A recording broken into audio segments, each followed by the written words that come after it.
The War of 1812 is a story as much about a nation in conflict with itself as it is a clash of countries. Early 19th century America is a loose association of scattered states, bordered by a vast wilderness to the west and miles of ocean to its east.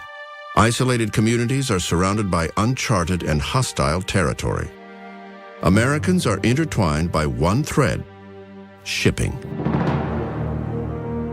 We think of farmers and pioneers as only growing things for their own consumption, but Americans were deeply involved in commerce, even as farmers. One of the largest employers in this time was the maritime trades, shipbuilding, serving as sailors. This was a huge building block of our economy. But for most of the decade, that way of life has been on the brink of extinction. Great Britain has continually violated America's shipping rights on the high seas. At the top of a growing list of grievances, impressment of Americans by the British Navy. The British at this time are fighting an important war against Napoleonic France, and in order to fight this war, they need manpower for the Royal Navy. So they're stopping American ships on the high seas and forcing Americans to serve in the Navy. There were thousands of British sailors had deserted to the American Merchant Marine for better pay and conditions, and many of them take out citizenship. Britain does not recognize the right of any of its citizens to renounce nationality, and so they reply with the blunt instrument of their fearsome 1,000-ship navy. In 1807, then-President Thomas Jefferson had urged Congress to pass the Embargo Act, a law forbidding foreign commerce. But it backfired, hurting U.S. ports more than it did British trade. The act was repealed, and the impressments continued. In a 6-year period leading up to 1810, they forcibly haul off about 5,000 sailors from American ships. About 1,300 of these are later found to have been born in America. So you can imagine what this did to the national feeling. But impressment reflects a more extensive and dangerous tension between the two countries, something that never really ended after the Revolutionary War. Some of the merchants in the Northeast looked to the British as their great friends in commerce, but other Americans are very aware of a sense of animosity that lasts for decades between the two countries. And we know that the British are very eager to maintain some control in the Mississippi Valley. They are inciting the Indians, they're aiding them, and American settlers feel the British are the reason that they're being attacked by the Indians. The rising tide of resentment was about to become a maelstrom, and at its center was a man who realizes that war is quickly becoming all but inevitable. At just 5 feet 4 inches tall and only 100 pounds, a pygmy as one political foe described him, President James Madison is a slight man, but he is also the towering intellect among the founding fathers and the architect of the Constitution. Madison is a complex guy. He is not very impressive physically, short, he's known as Little Jemmy, but he's got a giant of a brain. This is really one of the most brilliant men on the stage in America at the time. But if you met him, you would think, kind of a cold fish. And I think maybe today we'd call him kind of nerdy, but he turns out to be a pretty capable president. But on June 1st, 1812, Madison will put that sacred document through a new and dangerous trial. This unlikely commander-in-chief will become the first president to ask Congress to declare war. In his message to Congress, President Madison lists the grievances justifying his call for war against Great Britain. They include interfering with trade on the high seas and inciting Indian attacks on the frontier. But the issue that stirs the most outrage tops Madison's list.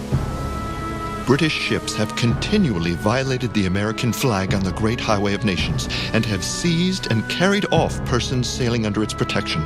They spill American blood within the waters under our territorial control. On the international scene, the American people of 1812 are viewed as unsophisticated, disorganized, and unrealistic. And that is just how they will fight this war. The disparity between British and American forces becomes immediately apparent in the days following the outbreak of the conflict. Just weeks after war is declared, military commanders target Britain's last stronghold in North America, Canada. The war hawks in Congress were already getting aggressively interested in Canada. They thought this is their way to get back at England for what they saw of insults to the American flag, impressment of seamen. They thought Canada would be easy pickings. What are they thinking? We've got 7.5 million people in the United States, and that's still not enough to settle all the land we have. Why are they casting an eye on Canada? We don't even have militiamen who are willing to cross that border. What many had once predicted would be a matter of mere marching turns into one of the biggest blunders in American military history. America is ill-prepared to defend its western borders, and the opening years of the war are just a series of unmitigated disasters for the young nation. Mackinac Falls, Dearborn Falls, Detroit Falls with virtually no resistance by the Americans. America simply cannot stand up to the military force of Great Britain during this time. Of all the forts to fall, Detroit is the most disastrous. 2,000 men surrender without firing a single musket. It is an ominous beginning to what would become a confusing and drawn-out engagement. The one bright spot in these early days comes from one of the few ships of the non-existent U.S. Navy. Just 3 days after American forces surrender Detroit, the USS Constitution finds the HMS Guerrière off the New England coast. For the crew of the Constitution, the battle is intensely personal. The Guerrière is one of the most famous of the ships noted for impressment. Over the next 3 hours, the two slug it out. When solid shot fired from Guerrière's guns fails to penetrate the Constitution's solid oak timbers, the American vessel earns its immortal nickname, Old Ironsides. The Constitution returns to Massachusetts a hero, and a conflict that began in a political haze has its first real victory. Before we get back to the United States versus Britain, let's talk a little bit about the Native American conflict that was going on the western border. The Northwest Territory of the United States had opened up, and settlers were streaming over the Appalachians into the Ohio Valley. And they were taking land, basically, from the Native Americans. Sometimes they signed treaties, but most of the time it was just outright theft. So Tecumseh was a Native American leader, and he went up and down the Mississippi to try and unite all the remaining Native Americans into one unified stance against the United States and their settlers who were coming over into their territory.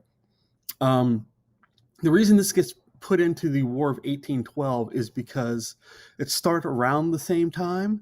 Tecumseh and his Native American warriors were fighting for a little while before the War of 1812 even started. But once the War of 1812 started, the British did not have enough soldiers to go and hassle the Americans on their western border here. So what they did was they gave guns and money and material to Tecumseh, and he distributed it to his people, and they were able to hassle the Americans on the western border. They actually had a couple pretty big victories. So before we get back to the United States and Britain, let's take a look at the conflict with the North American Native Americans on the northwestern border in Tecumseh's War.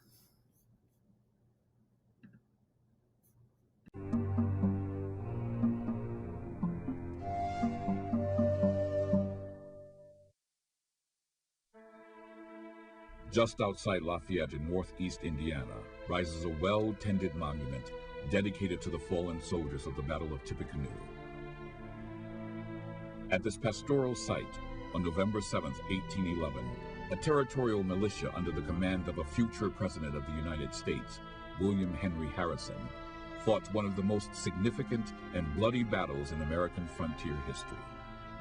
No battle more decided the fate of Native Americans and U.S. westward expansion.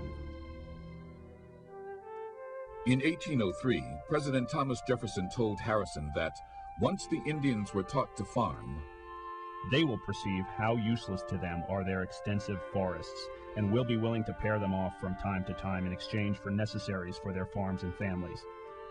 To promote this disposition to exchange lands, which they have to spare and we want, we shall push our trading houses and be glad to see the good and influential individuals among them run into debt, because we observe that when these debts get beyond what the individuals can pay, they become willing to lop them off by a succession of lands.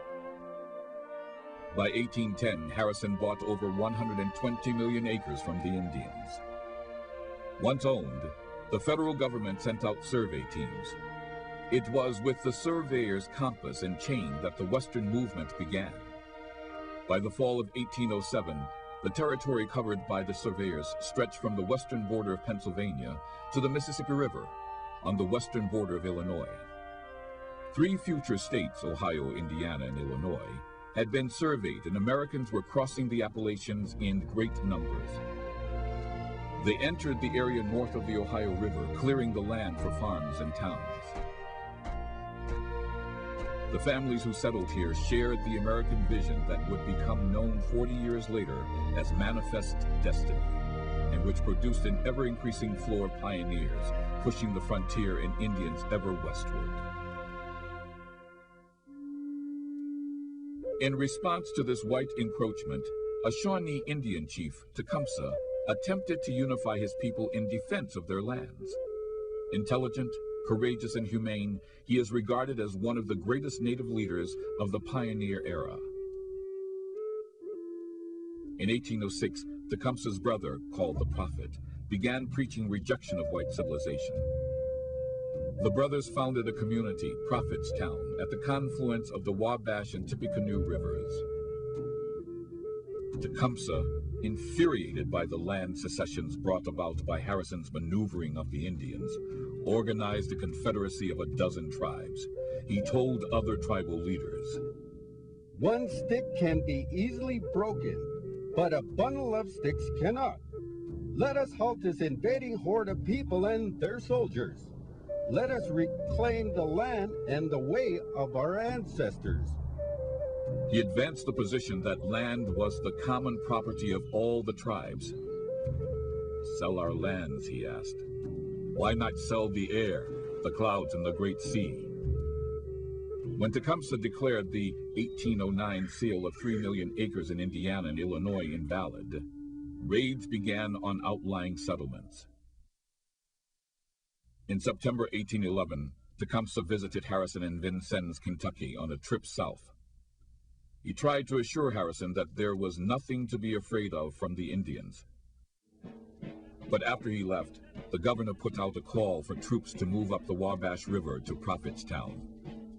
Harrison wrote to the Secretary of War, "Tecumseh is now upon the last round to put a finishing stroke to his work.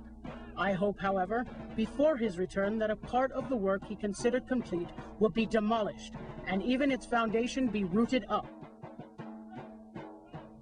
On September 26, 1811, Harrison began his march north with a militia of 1,200 men made up of Army regulars and volunteers from the Indiana Territory and Kentucky. 42 days later, they reached an encampment 1/2 mile west of Prophetstown. On the morning of November 7th, the Prophet began a walk to the top of a formation later known as Prophet's Rock. The night before, with Tecumseh gone, he had taken charge of the Indians living in the city. He ordered the warriors to sneak up on the militia camp and kill Harrison and his officers. He told them that, leaderless, the militia would scatter. As the plan began to unfold, the Indian surprise attack was uncovered. A bloody, ferocious battle ensued with many deaths and wounded on both sides. Later, Harrison wrote about the battle. "The bark was flying from the trees. The Indians had the best powder and bullets, as well as bow and arrow. At the southern end of the battlefield, the Indian took his last stand." Harrison and his officers were not killed, and the troops did not disperse as the prophet had foretold. This caused the Indians to retreat. 1 day later, Harrison's soldiers burned Prophet's town to the ground. The battle marked the end of the tribal confederacy, and with it, any hope of thwarting the white man's inevitable expansion west. In retrospect, it was the Indians' last chance to be a partner in the new nation. Just a year later, in August 1814, 20 British warships carrying almost 4,000 soldiers landed at Benedict, Maryland, and began the march toward the capital of Washington. The city was ill-prepared for battle.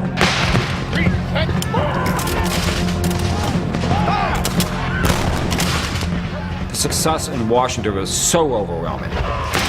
In 5 days, the British Army had marched 50 miles toward the nation's capital, destroyed an American flotilla of gunboats, defeated an American army almost twice their size at Bladensburg, Maryland, into the nation's capital, and torched it. And the fiery consummation just took over the city. The British marched into the president's mansion, as it was known, and they found the table had been set. The wine was in the coolers.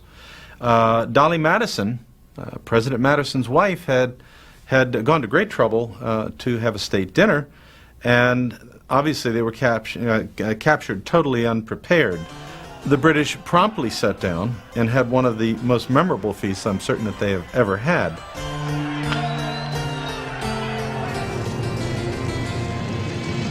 The glow of the burning capital city could be seen from over 60 miles away. It was a devastating blow to the morale of the country and a sure sign to the citizens of Baltimore that their city would be next. The captain of the British fleet penned a letter to his wife. The bomb vessels, brigs and frigates are all pushing up the river with an eagerness which must annoy the enemy, I presume, as much as it delights me. The enemy was annoyed, but ready. When the British entered the mouth of the Patapsco River at noon on September 11th, the American alarm gun sounded. And Baltimore's church bells called the militia to arms. The British were planning a two-pronged attack on the city, both by sea and by land. On September 12th, General Robert Ross led the landing of British troops at North Point, Maryland, and began the 12-mile march west toward Baltimore. Ross hoped it would be a repeat of the invasion of Washington, but it wouldn't be that easy. The British only had about 4,500 troops. They believed they were up against nearly as many as 20,000 troops crowded into Baltimore, and although they held American military abilities in low regard, it was a different situation from what it had been in Washington. This time, the inexperienced American militia managed to hold off their battle-tested enemy for hours. The British suffered heavy casualties during 2 days of fighting. One of their greatest losses was General Robert Ross himself, killed by an American bullet through the chest. The following day, the British commanders decided to cut their losses and give up the push toward Baltimore. The British land strategy was all but over.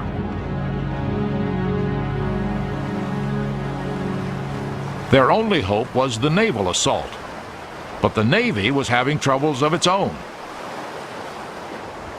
Back on the Patapsco River, the American forces had sunk 24 of their own valuable merchant ships across the mouth of the river's northwest branch, blocking the water route to the city's inner harbor.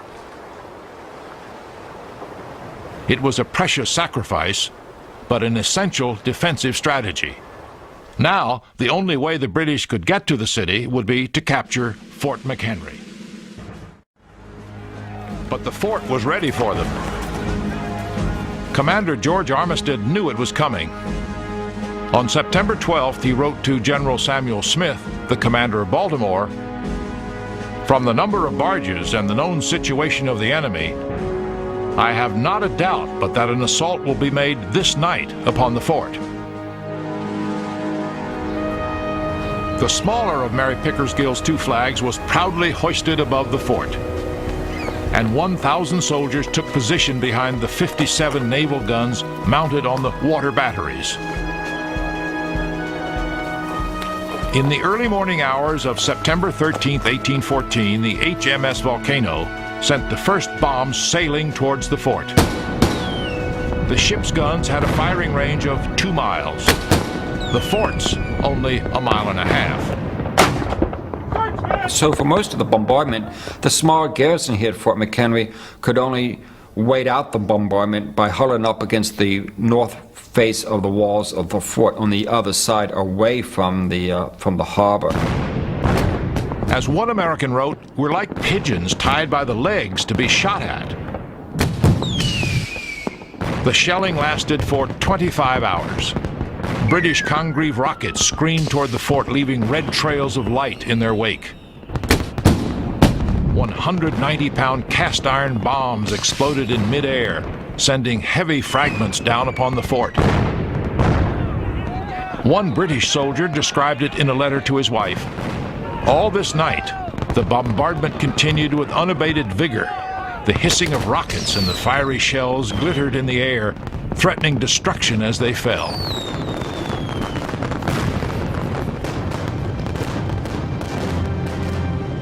From 8 miles away, an anxious Francis Scott Key helplessly watched the bombs sail again and again towards Fort McHenry.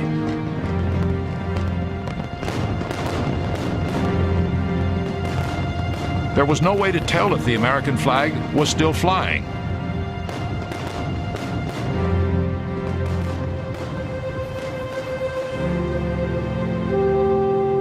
Early on the morning of September 14, 1814, after firing over 1,500 shells and 700 rockets, the British bomb ships finally began to turn away from Fort McHenry. The land troops at North Point retreated back to the water's edge. The assault on Baltimore had failed. They needed combined successful land and naval operations, and they could never work out a way of putting them together. And when they realized that, they gave it up and withdrew.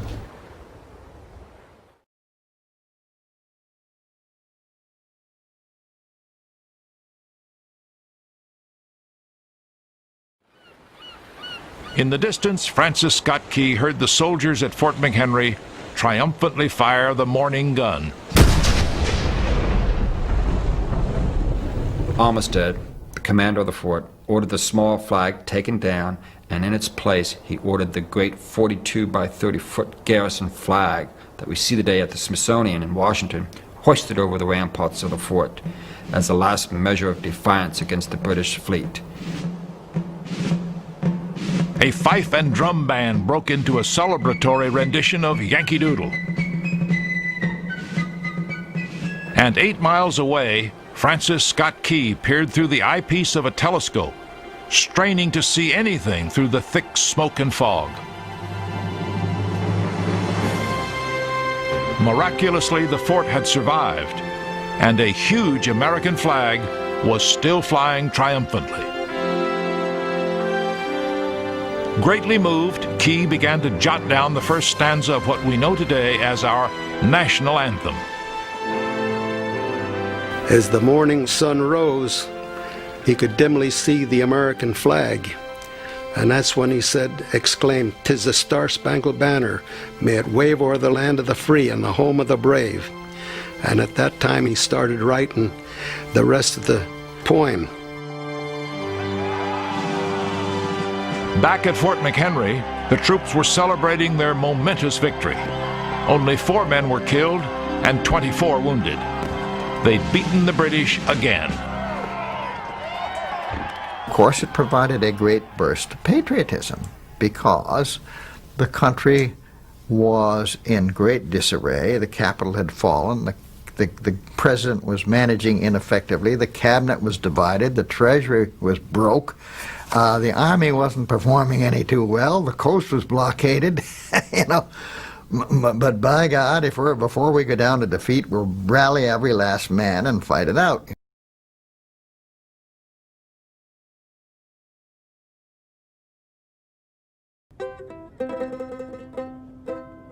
To an Akron in hand, where he sat in full glee, a few sons of harmony sent a petition.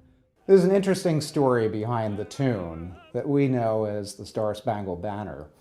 You know, the original tune was for a tavern song. It was called the Anacreontic Song. It was the song of the Anacreontic Society in London, England. That he their inspirer and patron would be, when this answer arrived from the jolly old Grecian. It was about good times of drinking, wine, and making love. Dedicated to Anacreon, who was a Greek poet of the 6th century BC. The tune dates from the 1760s by John Stafford Smith, who was a member of this Anacreontic Society. And it would have been very familiar to everyone in the English-speaking world. And at the time that Francis Scott Key wrote his words, he would have known this song as one that was shared over a good glass of port in the tavern. And it was very commonplace for tavern songs of this type to be used for popular songs with new words.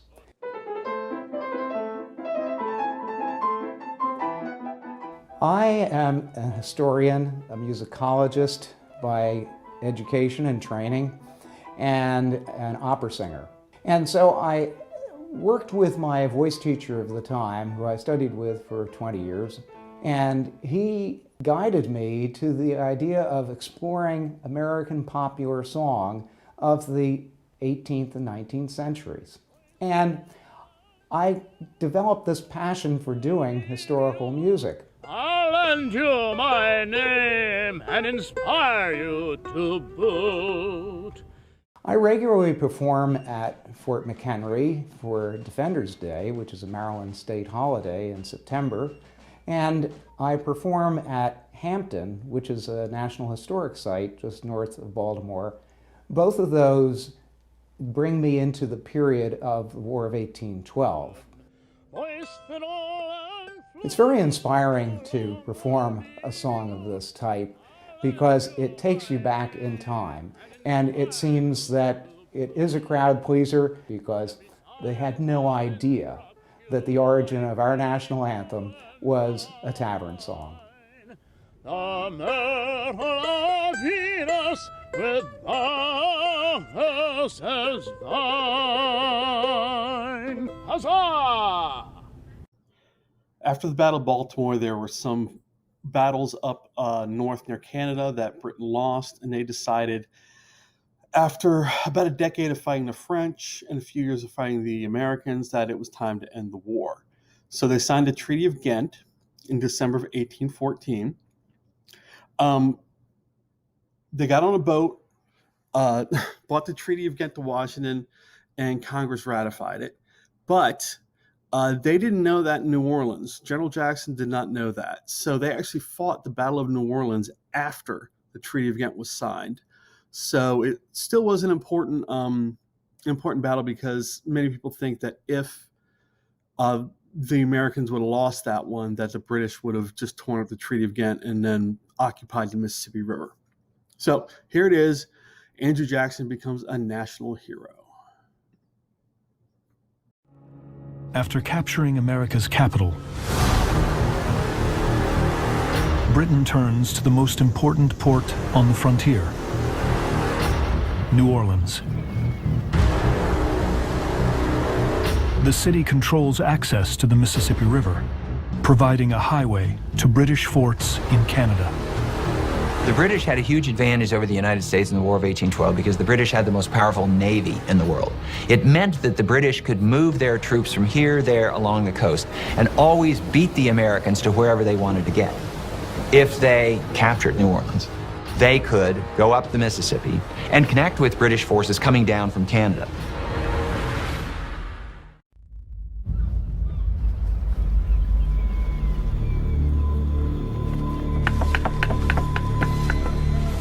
Who's willing to suffer more for victory, men? General Jackson has 4,500 men arrayed against a British force, outnumbering him by more than 3 to 1. His mission, hold New Orleans at all costs. All trade west of the Appalachians flowed down the Ohio River and into the Mississippi and out through the port of New Orleans. It was the most critical choke point for the American continent.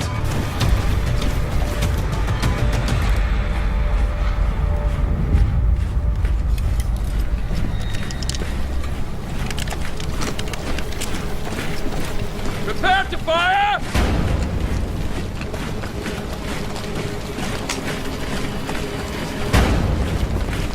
Hold! Jackson plans a way to give his inferior force an advantage. He positions his men with the Mississippi to the right and dense swampland to the left, forcing the British to charge uphill on a narrow strip of land without cover. Hold!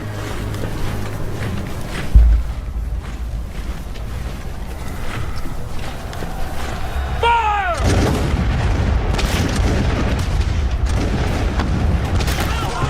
Fire! Reload! From behind cotton bales and other obstacles, Jackson's men in relative security could open fire on charging British troops. Fire! Fire at will, men! Fire at will! Had they met the British troops in an open battlefield, things would have been completely different.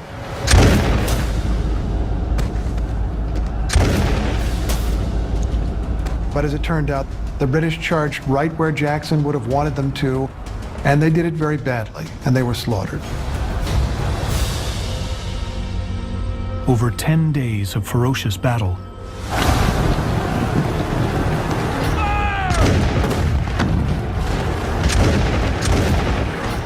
Jackson and his men push back every unrelenting wave of British assault.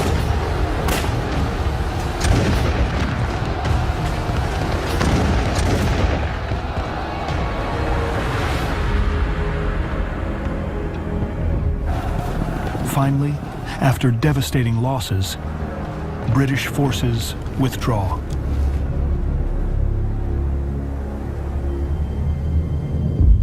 The figures were unbelievable. Over 2,000 British casualties, less than 100 on the American side. And it's at that moment that Andrew Jackson becomes the great military hero of the American people. Andrew Jackson was often thought of as the second coming of George Washington. George Washington wins independence for the United States. Andrew Jackson defends independence for the United States. The victory at New Orleans propels Jackson to national fame and secures his legacy as an American hero. There are three main consequences that come from the War of 1812. The first is that America wins, and America starts to feel good about itself. There's a big surge of patriotism and leads to this thing called the era of good feelings. And this is economic prosperity. This is expansion into the West. This is stepping onto the world stage for the first time. So America starts to become basically a grown-up country. And Americans start to think, oh, we have some ideals that we based our country on that are actually pretty cool and that we can defend and we can spread all over this continent. All right, the second big thing was Andrew Jackson wins. So Jackson takes 4,000 guys and defeats a force triple the size of his in New Orleans from the British. The British, who, by the way, have the greatest military in the world. and he defeats them and wins the last battle of the war, basically ends the war. So he ends up becoming a national hero. You got to remember that America didn't have a whole lot of heroes at this point. And he was also younger than the founding fathers. So this is kind of like the next generation of hero. So Jackson becomes a hero, and we're going to see him ride his popularity to the presidency. The Star-Spangled Banner is written. Francis Scott Key wrote this poem outside of Baltimore, looking at the flag flying over Fort McHenry the day after that battle. And this is eventually going to be paired with a British drinking song. And people are going to start singing it around, probably in bars and taverns. And it's going to end up being the national anthem that we have today. We're going to adopt it in 1931. So those are the consequences of the War of 1812.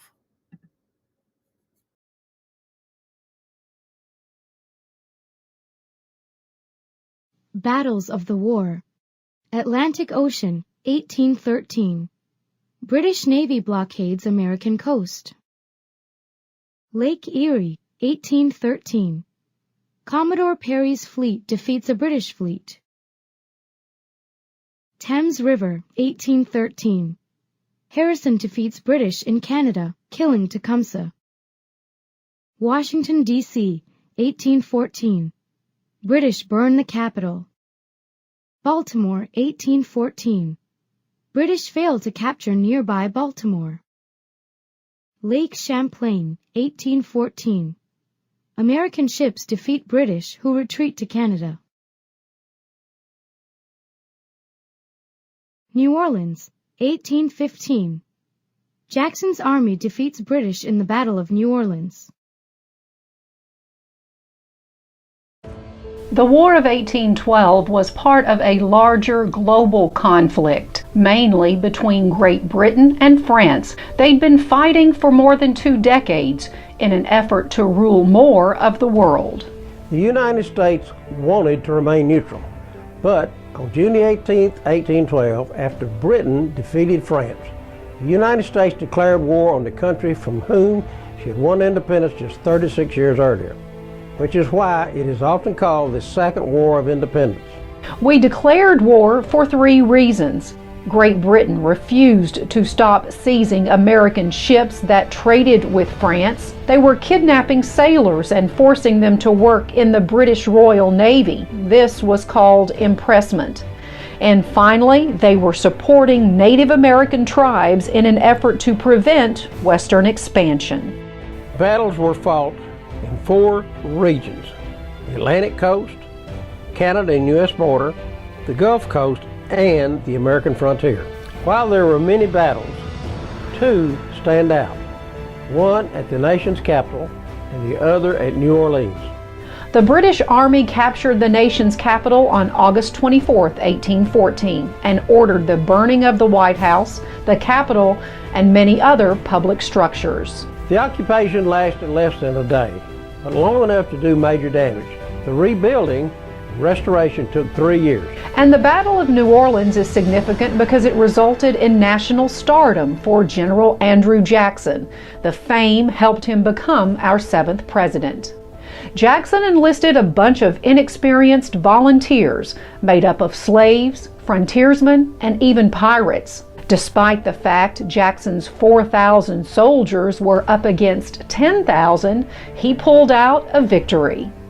It's interesting to note that the Battle of New Orleans was fought and won 2 weeks after the United States signed a peace treaty with Great Britain. The treaty was signed on December 24, 1814. It was called the Treaty of Ghent.